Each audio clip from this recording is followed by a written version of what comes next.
Newswire. I'm joined by producer Alex. Alex, how we doing?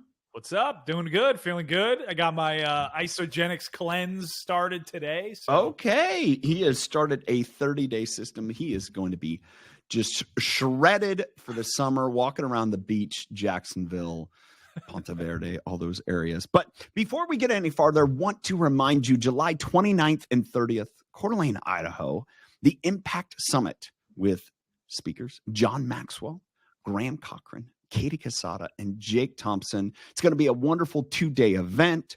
We're going to spend time together. It's going to be intimate. 120 people with a special VIP session where you get to visit very intimately with John and the rest of the speakers to just rub elbows and ask deeper questions that maybe don't come within the time period. So again, July 29th and 30th, go look in the show notes for the link to that or tylerdickerhoof.com.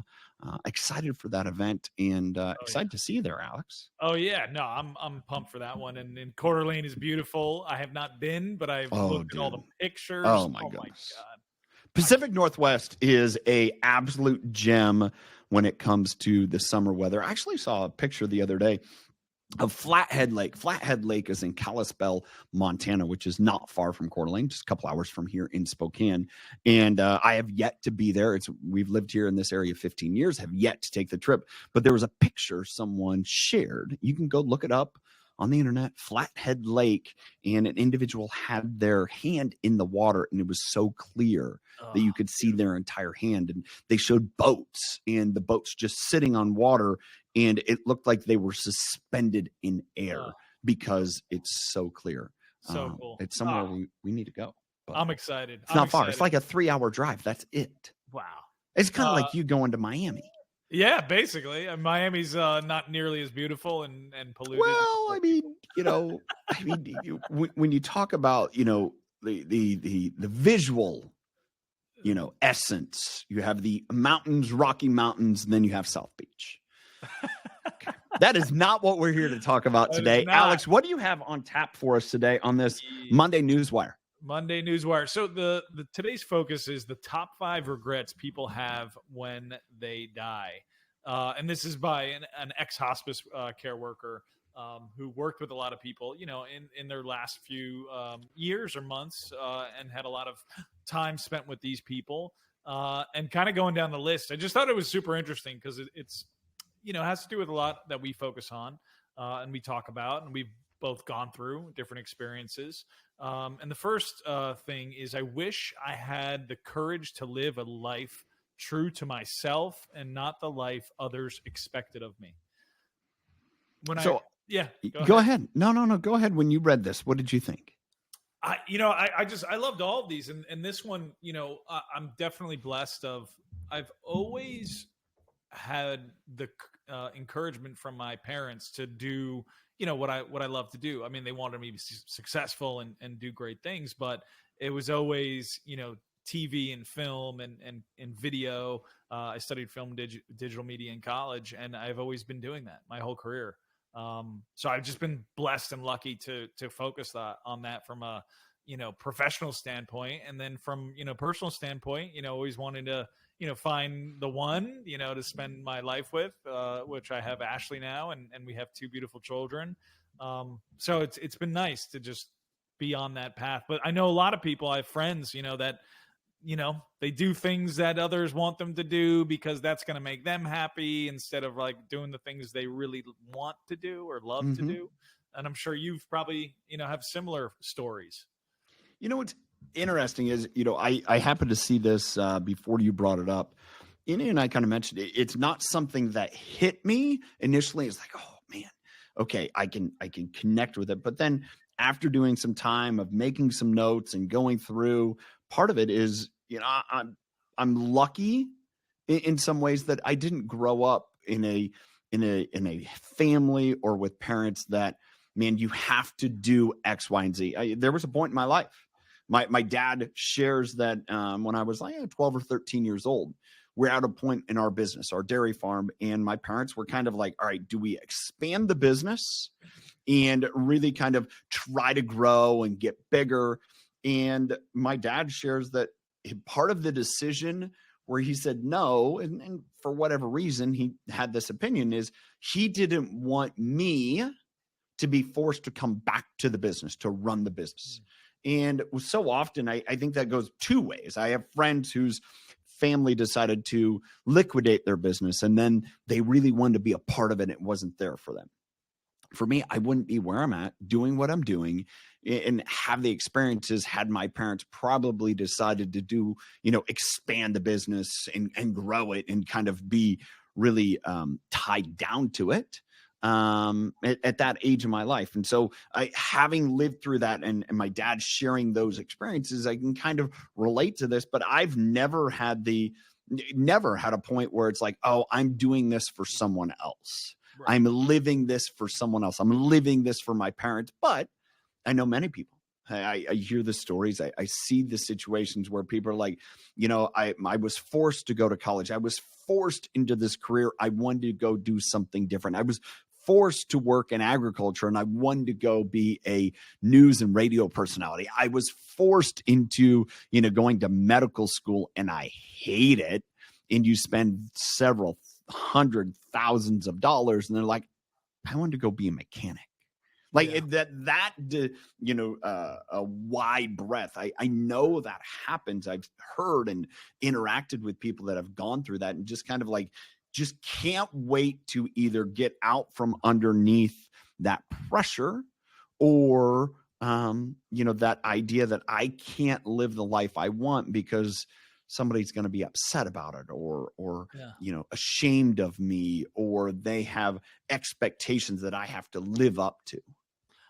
I two of my best friends that I grew up with since the seventh grade, still my best friends. They live back up in New Jersey where I grew up, and it wasn't the expectation of the parents, but it's a slight twist on this, but an expectation for themselves. And kind of giving, I don't know if it's giving up or maybe giving up and just settling, where they just settled for the career path because, they had to make ends meet. They have to make ends meet, or just doing, instead of following their passion. And I think about my two buddies, one who's, we would go out and, go to the parks and the woods and we'd collect frogs and turtles and snakes. And he just loves, biology and plants and animals and knows, he was like Steve Irwin, when Steve Irwin was out back in the early 2000s, and he knows so much about plants and animals. I'm like, why don't you go study and be a biologist or go out and do stuff with animals and plants? He's like, it was always, no, I got to work for the family, garage company, and he installs garage doors. And it's like the total opposite of what he loves. And he's always out in nature. And I think of him when I read something like this, where it's like, dude, I know you love the animals. Why don't you go with that? Well, and I think generationally, we've seen some of these things. We've talked to people about it. We've discussed this through the different podcasts, is that, the certain part of a societal pressure was just make money, take care of the business, do whatever, perpetuate it. You'll have the opportunity to do what you want later in life. And now as we progress forward and realize, no, there is no opportunity for later, do it now. And I think as this, this lady mentions, and it shared, have the courage to live a life true of yourself. Here's the thing that I did, make mention is I think there's an element of understanding what's true of yourself, what's really the living embodiment of you, as opposed to what mask am I putting on because I'm afraid to live that. Let's take, for example, your friend. Say, for example, your friend was afraid to actually live that career as a biologist because of the, social expectation. What do people in their, peer group think about a biologist? Oh, you don't want to be a biologist. That's stupid. In reality, that's happened the opposite. There's a lot of people like, go be a biologist. Don't be a tradesperson. Don't waste your time, operating, being in contractor because you're putting in garage doors. And it's like, well, but that's what I love doing. And having the courage to say, it may not be the sexiest, most glamorous, most, financially worthwhile career, but man, it's what I love doing. And I'm convinced of this, is when you chase what you love doing and you're willing to serve people in a great way, potential is endless. I mean, it's huge, but it really comes back to, where is this lack of courage? Is it external, people putting pressure on you? Hey, this is what you have to do. Mhm. Or the internal, the insecurity of like, oh, if I really go chase the career I want, people are going to think negatively of me. Yeah. Or it's too hard, or for, yeah, it seemed like for them, because I'm just gonna, kind of, this is my personal experience, there was always a blockage, like, yeah, I do love that, but what am I gonna do with it, or how, like, they Yeah. couldn't in their mind figure out a path, where for me, I was like, no, dude, there's all these careers, and for whatever reason there was this blockage, like, no, I can't, for X, Y, or Z reason. There's always an Yeah. excuse. Yeah. Yeah. Well, and I think that happens again when we look at the different factors that keep people stuck where they're at. And it's, internal insecurity, it is external pressures. And, sometimes it takes having someone that sees and believes in you more than yourself to encourage you to say, hey, man, go chase it. Like, what do you have to lose? Just go chase it. It is, the one of the points that I had when I was thinking through these five, and in 5 areas that I've embraced that I feel like have kept me from some of these, is the first one is focus on growth.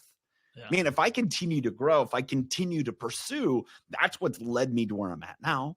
Mhm. I grew up on a dairy farm. I went and got an animal science degree, and now I'm pursuing to the opportunity to have speak about leadership and coach about leadership, because I've continued to grow and I've continued to see how it shows up. That's just focused on growth and not thinking what I did in the past limits what I can do in the future. Part of that is number 2 is take risks. Yeah. Just take risks. I mean, that's something even myself, my family in the last few days have, taken an opportunity, and it's like, what do we have to lose? The biggest thing you have to lose is not take a risk. Go ahead. I was going to ask, was there a risk recently taken by a family member or someone close to you? We as a family chose to make an investment. Okay. And part of that investment is like, oh, it could be risky.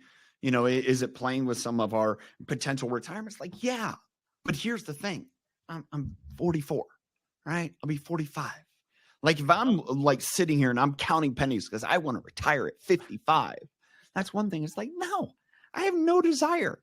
Like, what does it matter if we're at 0 today? And I've heard people share this. It's like the worst thing you can do is be so bound up by a dollar figure that if I lose it all, oh my goodness, my life is over. As opposed to, all right, if I'm at 0, great. No big deal. I'll go and just continue to pursue and work and be willing to take chances, because if I'm willing to take chances, man, the financial part of it is the least risky.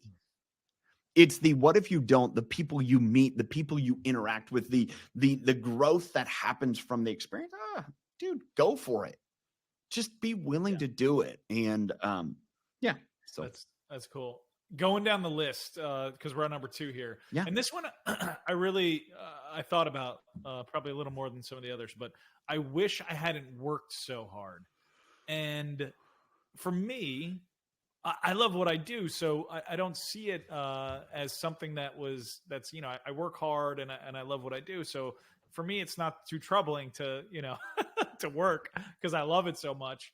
But I could understand it, from maybe a lot of people who are doing things that they don't truly love, which is sadly most people. A lot of people don't work and they don't really truly love it, but they work very hard to make ends meet, to do the things to provide for their families.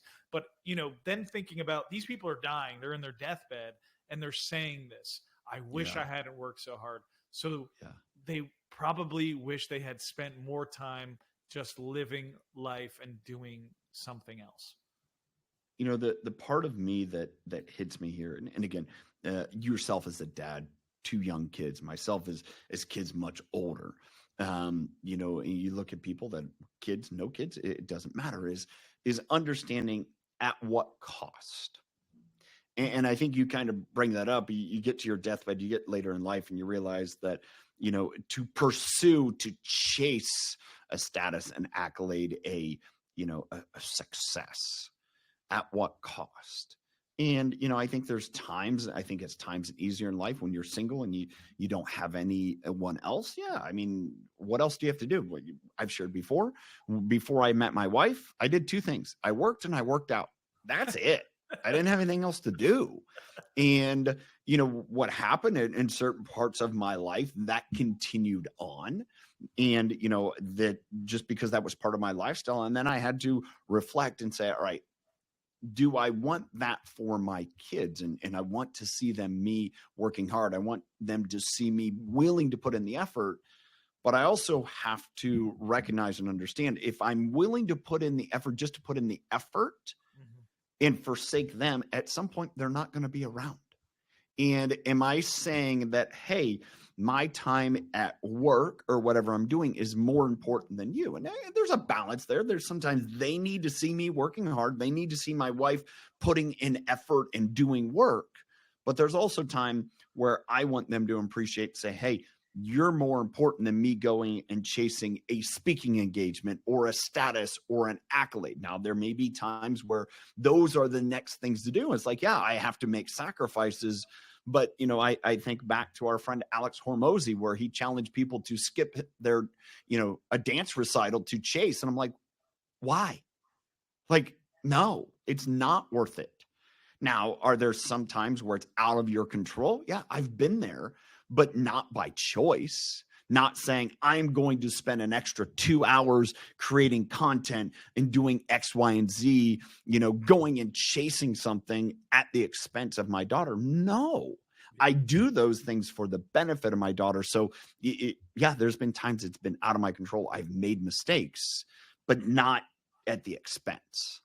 You know what I do? You know what I do sometimes is what do you do, Alex? Please tell us. Yeah, no, because I think about this a lot. As I've gone down this path of personal development over the last several years, and my son will walk in the room, and I'll be working on the computer, and I'll hear the door open and his little footsteps, and he's like, "Daddy," and I'll turn the chair around and I'll sit with him on the floor and whatever I'm doing.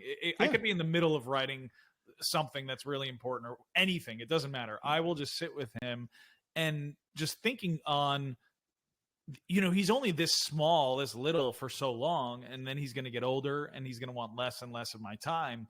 And just going back to the person sitting in the bed who's passing away going, I wish I haven't worked so hard, because then you think about all the people, and so you got to work so hard if you want these things, to get this stuff to provide for your family. And it's like, yes, like you were saying, you do. There's a sacrifice that does need to be made, but at what cost? At what price? Because we leave this earth all at some point.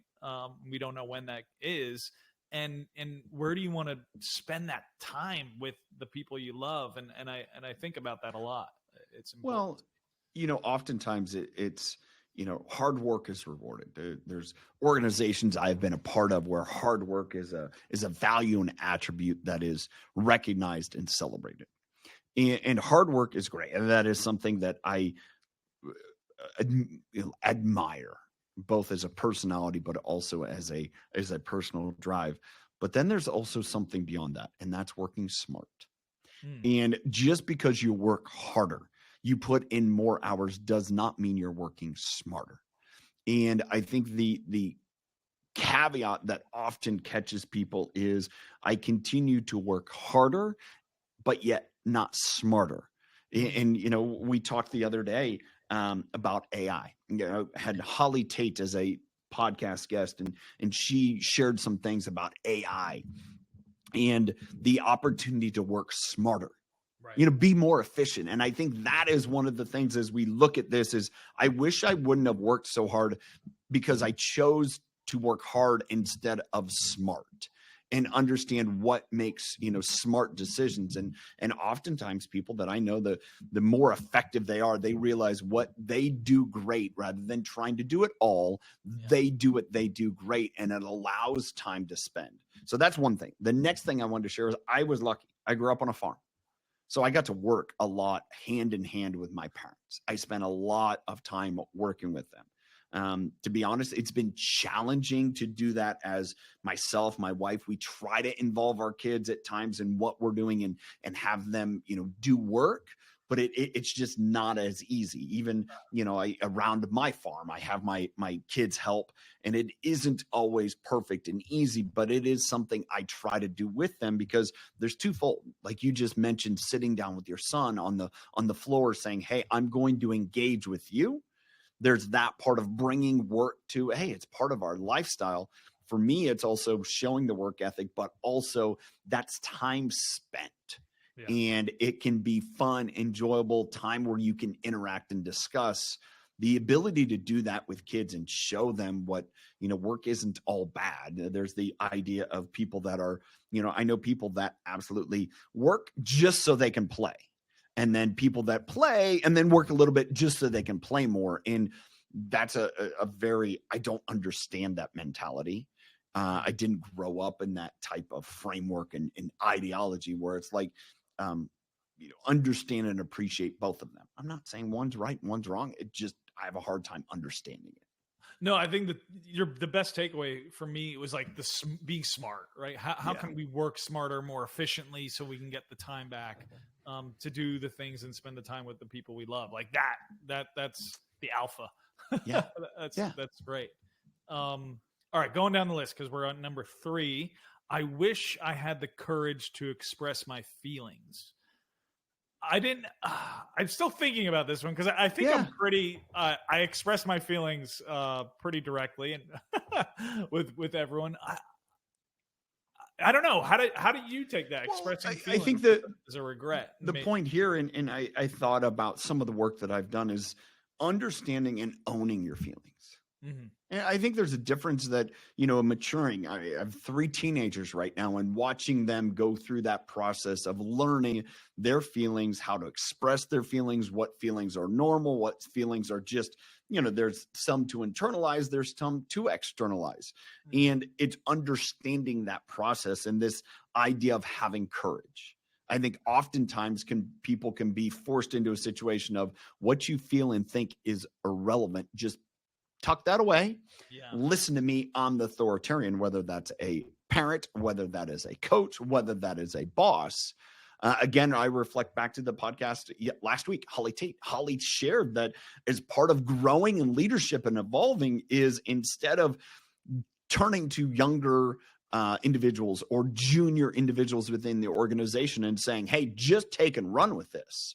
It's more of like, no, let's have an interaction and a conversation about this. Your feelings are okay, and owning them is good. I think about the awaken process within the impact-driven leader community. Awaken is owning how those feelings, owning how they affect others. That's what I'm trying to say here. And recognizing those, because once you recognize them, then you can start to manage. And I think the courage of this is to say, how do I express my feelings, is twofold. Is one, do my feelings really matter? Are they valid? Mm-hmm. And 2, will the other person appreciate them? Yeah. And I think the piece that probably holds people back is thinking that, if I express my feelings, people are going to think less of me. Right. Like maybe it's going to become, again, a insecurity. I think right now of this, hey, did I express my love and appreciation of someone, whether it's a intimate relationship or just a friendship, or did I feel like, they don't need that? Like, express it. They need it. You need it. Everyone needs it. It's okay. And have the courage to do it. No, you're absolutely spot on. Expressing.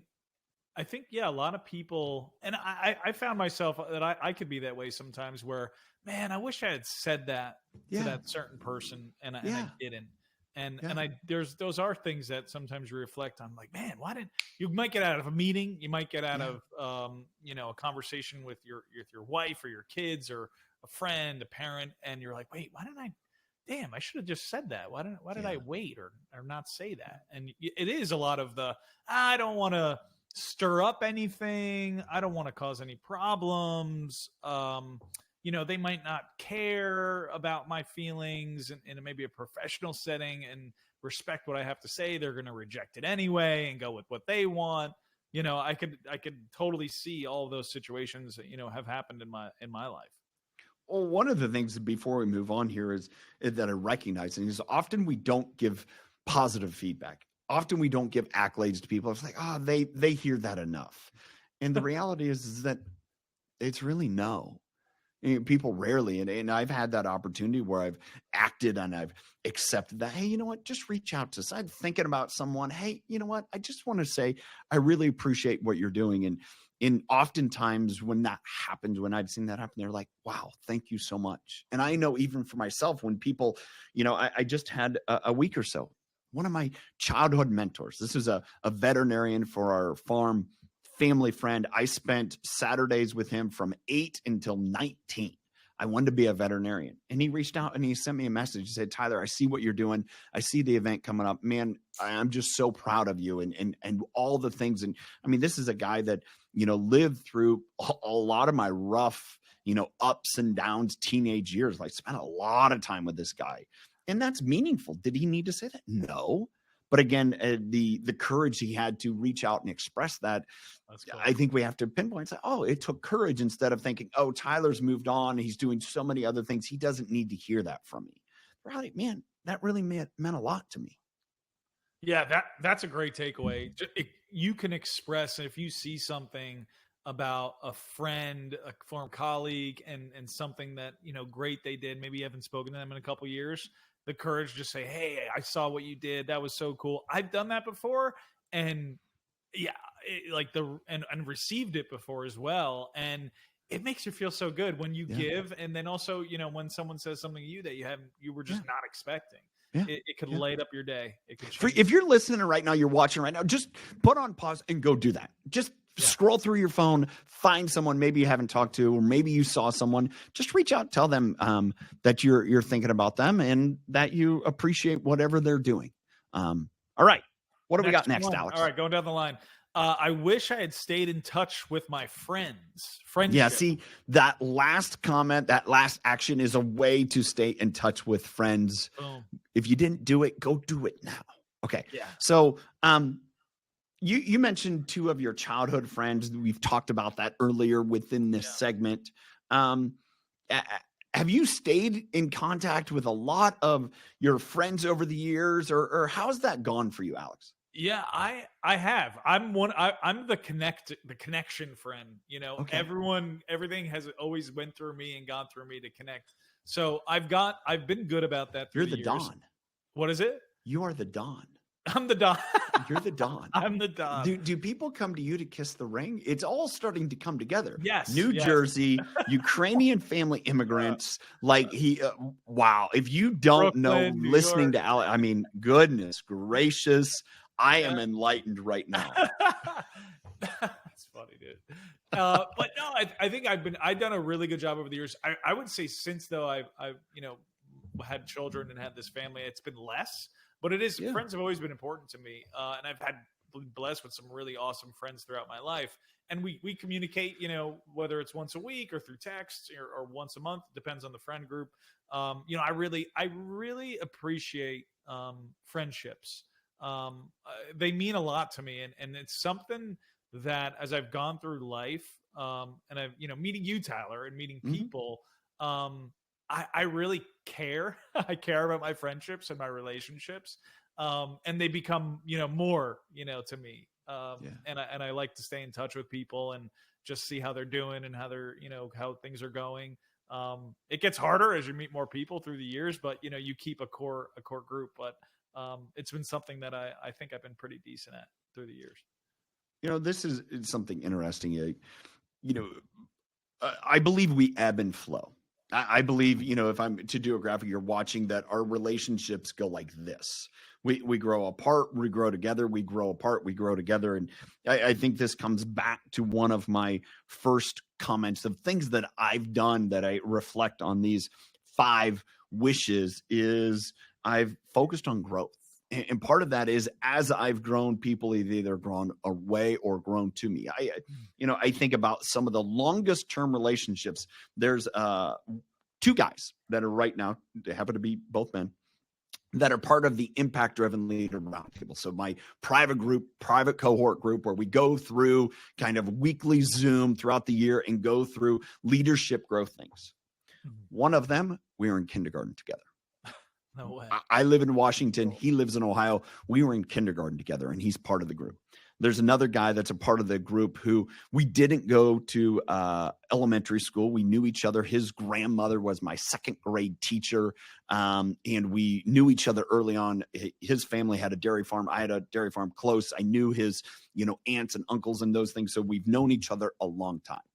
And I think about people in my life today, and I've reconnected with both of these guys in just the last handful of years. Like, we were in high school. I went to a different high school because I moved, but I, kind of interacted a little bit. I move on, go to different parts of the world, but through social media, we kind of have gotten connected at times, and they see the things that I've done, and so gratefully they're a part of my life now. And it's so grateful that they're a part of it because I've grown with them.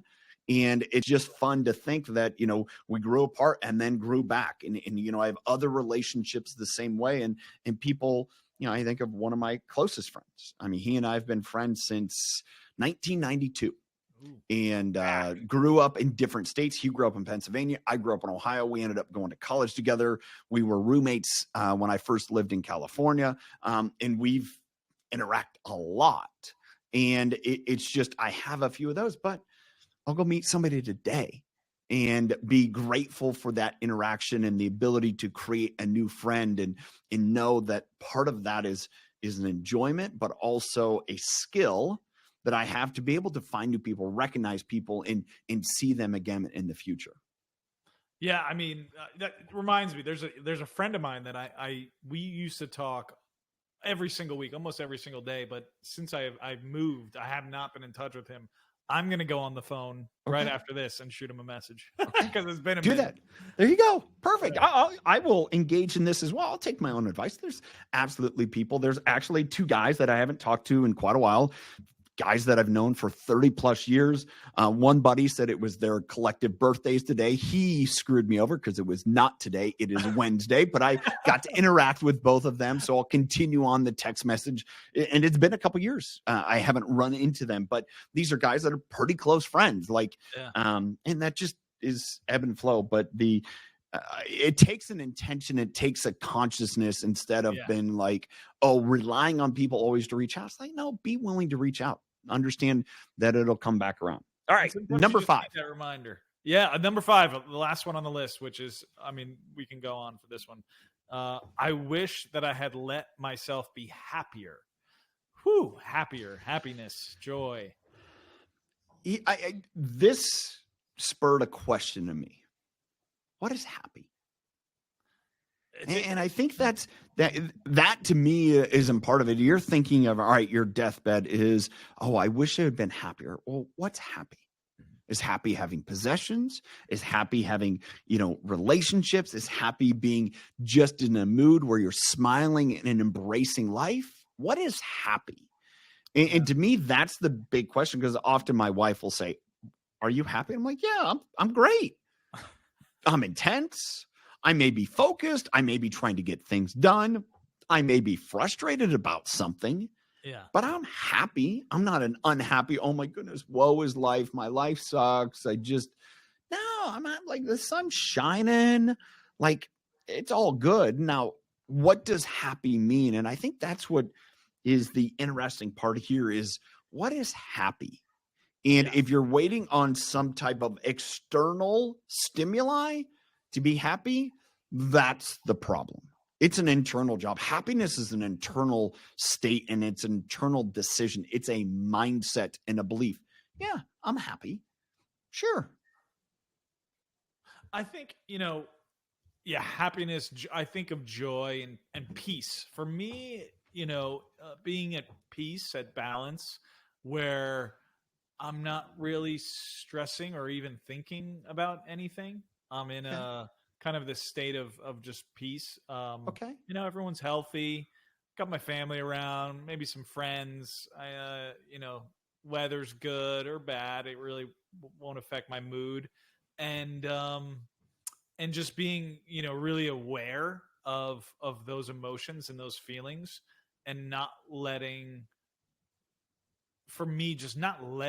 stress or anxiety or like what's going to happen in the future and like this like monkey brain. Like Okay. that's where I think people get like unhappy, right? It's Well, like this anxiety, yeah. worry, angst. I think we live in a day and world, and the reality is, I think any point in time you could find tension and angst and a disruption that today is no different than 10 years ago, 20 years ago, 100 years ago. To me, really, happiness is an inside job. Happiness is do I want to be or not? Because if you want to be, you'll find a way to be. And if you don't want to be, dude, you could have everything in the world and still be unhappy.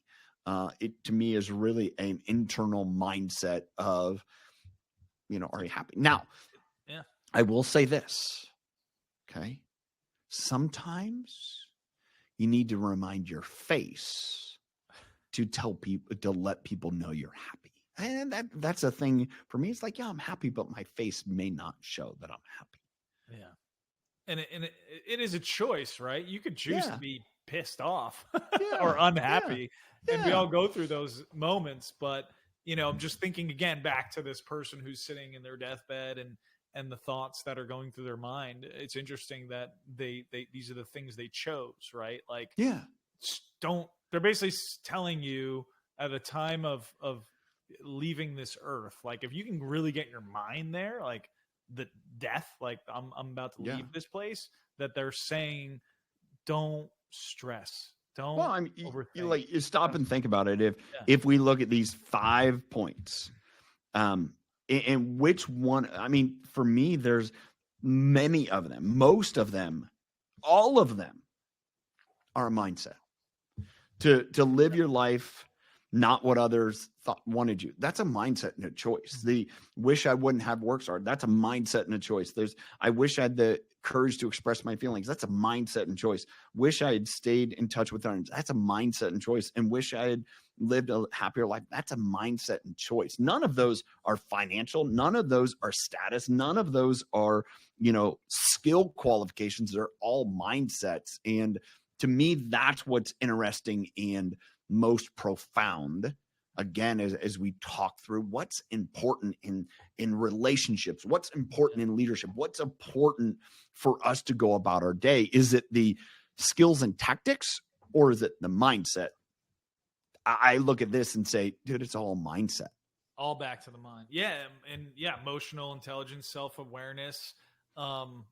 It's the mind, and having control of that seems to be what, is that what everyone's looking for, and to get the things that they are looking for in life, which for me is just peace. I think it's interesting. I thought this article was an interesting, topic to talk about, because it relates to everything around life and leadership, and purpose. All of these different areas. Yeah. Awesome. Well, great. Thank you for bringing it to the table today, Alex. And again, for everyone watching, listening, choose to just watching YouTube in the background, Impact Summit, July 29th and 30th. Tickets are available. Come join us in Coeur d'Alene, Idaho, with John Maxwell, Graham Cochran, Katie Casada, Jake Thompson. It'll be a phenomenal 2-day event. Beautiful weather that time of year in the Pacific Northwest. Hope you will come join us. You can go find tickets at tylerdickerhoof.com, the annual summit, or the link in the show notes. Thanks for being here. Thanks for spending time with us. Any closing remarks, Alex? No, just hope everyone has a great week ahead. Tyler, it's always a pleasure. And we'll be here again on Thursday, and new podcast episodes every Wednesday. Yeah. So again, thanks for being here. Remember to subscribe on YouTube, wherever you listen to podcasts, Apple, iTunes, Spotify, for the podcast released on Wednesday. Till next time, choose to lead with impact.